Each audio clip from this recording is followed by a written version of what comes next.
Alright guys, so I'm gonna get the opportunity to do something that I've always wanted to do.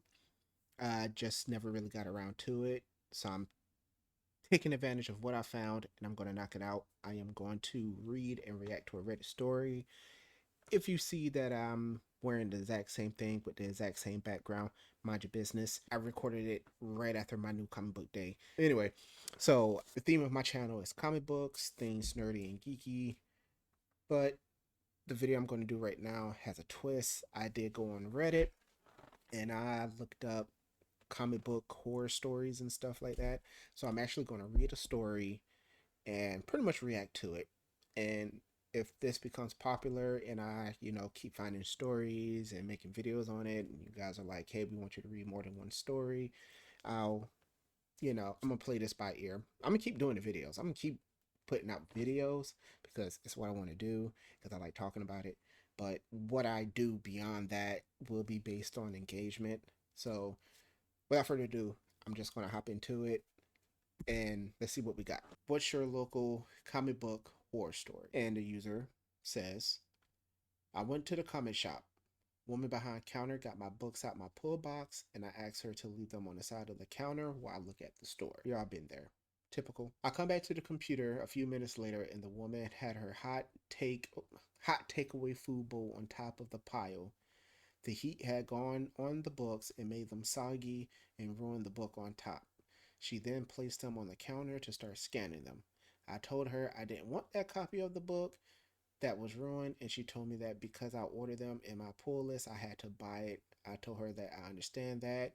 She ruined it using it as a food tray, which is every shop has their own policies, but lady, you know what you did. How are you going to ruin a book and then said, oh, well, you bought it?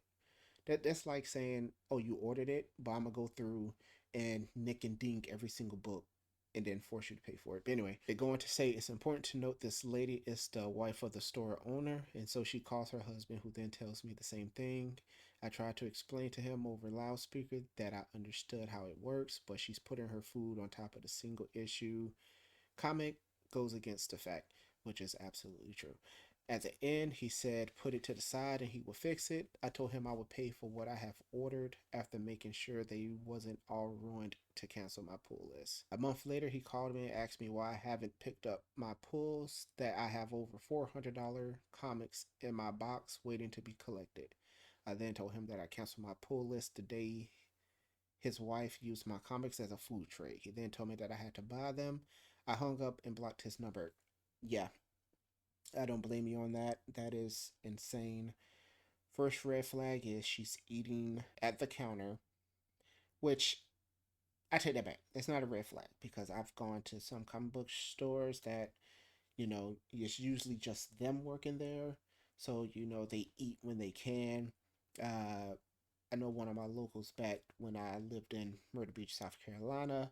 It was literally just him. His name was Drew. Shout out to Coastal Comics. Uh, he had to shut down, but I'm not getting into that. But it was literally just him in the store. So what he did is he literally had a table off to the side where he would do miscellaneous stuff. So like table for comics or over here, food for not food table for like if he wanted to drink something or eat something or just wanted to like just chill away from books he may be sorting or inventorying putting into inventory. He keeps it separate. I've gone to some places where they snack. So first kind of red flag is she's comfortable eating not only food, hot food over the comic books. Second, this is not a red flag, but you have to be mindful when things are family owned in a sense. Not a red flag, but be careful when it's family owned because a lot of people are entitled and just flat out don't care. So what'll happen is, oh, my husband run the store. I can do what I want. If I have any issues, I'm gonna call him. He's gonna sort it out, and I just work here. You know the deal. And the fact she's comfortable saying, well, it was in your pull list, you have to buy them. So what you're saying is you can just destroy my books in any manner, and just because it was in my pull box, you're just gonna just force me to pay for them. That's not how that's going to work. And in the end, getting that phone call like, hey, you have this amount of books in your box, you got to come pay for them. No, I don't. So I commend you for hanging up. Now, that's not to say make that a practice when you just don't want to pay for your books. This is a valid reason. There was a comic book store I went to maybe a few times, but I ended up following them on Facebook. And what would happen is people would just flat out now come get their books, and that actually costs the store money because it'll be like $1,000 worth of books. Of course, when you don't come pick them up, he's taking it and trying to resell it, but nobody's going to buy $1,000 worth of books for $1,000 because there's like that uh statute of limitations on the books. It's kind of like when you buy a car, once it leaves the dealership, it depreciates.